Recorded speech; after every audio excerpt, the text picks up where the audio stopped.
Bismillahirrahmanirrahim. Assalamualaikum warahmatullahi wabarakatuh. Perkenalkan, nama saya Suciana Pratama dari Program Studi Matematika Fakultas Matematika dan Ilmu Pengetahuan Alam Universitas Islam Bandung.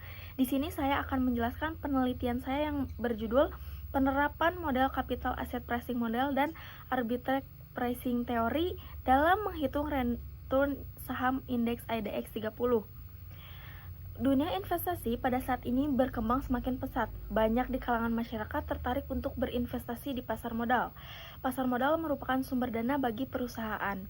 Saham yang dijual di pasar modal ini membuat masyarakat menjadi memiliki kesempatan untuk menikmati keuntungan yang diperoleh dari sebuah perusahaan.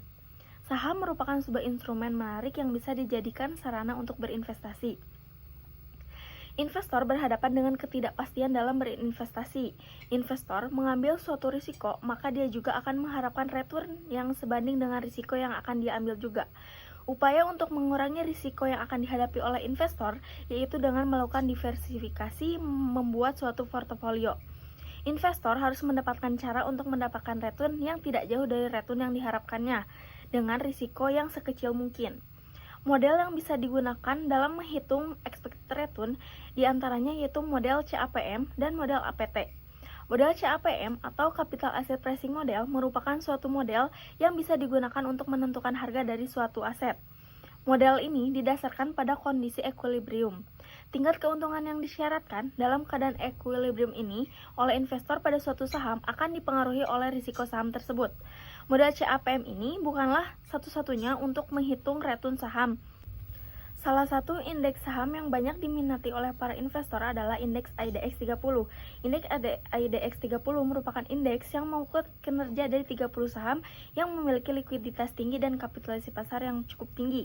Kapitalisasi pasar yang cukup tinggi ini bisa sebagai modal untuk jangkauan pembeli yang besar, sehingga ini bisa meminimalkan potensi investor mengalami suatu kebangkrutan. Penelitian terkait dengan menghitung return saham telah banyak dilakukan sebelumnya dengan menggunakan model CAPM dan APT.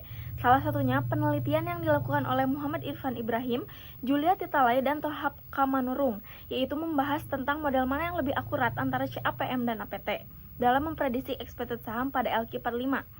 Hasil dari penelitian ini yaitu tidak terdapat perbedaan yang sangat signifikan antara model CAPM dan model APT dalam memprediksi aktual return saham. Adapun rumusan masalah yang pertama yaitu bagaimana expected return saham IDX 30 yang dihitung dengan model CAPM. Yang kedua, bagaimana expected return saham IDX 30 yang dihitung dengan model APT.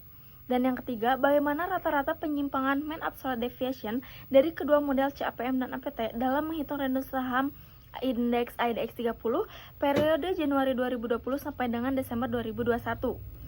Adapun tujuan penelitiannya yaitu yang pertama menentukan expected return saham IDX 30 yang dihitung dengan CAPM, yang kedua menentukan expected return saham IDX 30 yang dihitung dengan model APT, dan yang ketiga menentukan rata-rata penyimpangan MAD dari kedua model CAPM dan APT dalam menghitung return saham indeks IDX 30. Metodologi penelitiannya, metode penelitian yang digunakan adalah metode kuantitatif. Data dalam penelitian ini merupakan data sekunder. Data sekunder itu yang secara tidak langsung diperoleh melalui media perantara.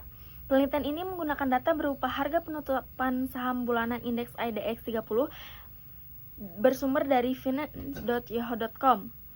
Data bulanan inflasi, kurs rupiah terhadap dolar, dan suku bunga sertifikat Bank Indonesia bersumber dari www.bi.go.id. Populasi dari penelitian ini adalah seluruh saham yang tercatat dalam indeks IDX 30 selama periode 2020 sampai dengan 2021. Saham yang menjadi sampel dalam penelitian ini dipilih dengan menggunakan metode purposive sampling dari 30 saham dalam populasi penelitian. Didapat 21 saham yang memenuhi kriteria penerapan expected return dengan capital asset pricing model. Adapun langkah-langkah dalam menghitung expected return dengan model CAPM yang pertama yaitu menghitung return saham menggunakan rumus sebagai berikut. Yang kedua, menghitung return pasar. Dan yang ketiga yaitu menghitung risk free rate, dapat dihitung menggunakan rumus sebagai berikut. Yang keempat yaitu menghitung beta atau risiko sistematisnya, dapat dihitung menggunakan rumus sebagai berikut. Dan yang kelima yaitu menghitung expected return dengan CAPM, dapat dihitung menggunakan rumus sebagai berikut. Adapun hasil perhitungan expected return dengan model CAPM terdapat pada tabel sebagai berikut. Berdasarkan tabel, dapat dilihat bahwa nilai expected return tertinggi dimiliki oleh perusahaan ICBF, sedangkan nilai expected return terendah dimiliki oleh perusahaan UNTR. Kemudian yang selanjutnya yaitu penerapan expected return dengan model APT. Adapun langkah-langkah dalam menghitung expected return dengan APT ini, yang pertama yaitu menghitung aktual return sahamnya, dapat dihitung menggunakan rumus berikut. Yang kedua yaitu menghitung risk-free rate, dapat dihitung menggunakan rumus biaya berikut. Tiga yaitu menghitung perubahan masing-masing faktor variabel makroekonominya, yaitu dibagi menjadi tiga. Yang pertama perubahan tingkat inflasi, yang kedua perubahan tingkat suku bunga sertifikat Bank Indonesia, dan yang ketiga yaitu perubahan kurs valuta asing. Yang keempat yaitu menghitung beta atau risiko sistematisnya. Dan yang terakhir yaitu menghitung expected return saham dengan APT. Adapun hasil perhitungan expected return dengan APT dapat dilihat pada tabel sebagai berikut. Berdasarkan tabel, dapat dilihat bahwa nilai expected return tertinggi dimiliki oleh perusahaan BBTN, sedangkan nilai expected return terendah dimiliki oleh perusahaan BBNI.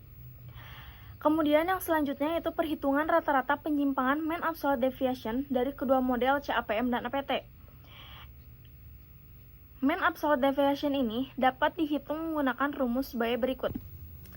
Adapun hasil perhitungan MAD dari kedua model antara CAPM dan APT dapat dilihat pada tabel berikut.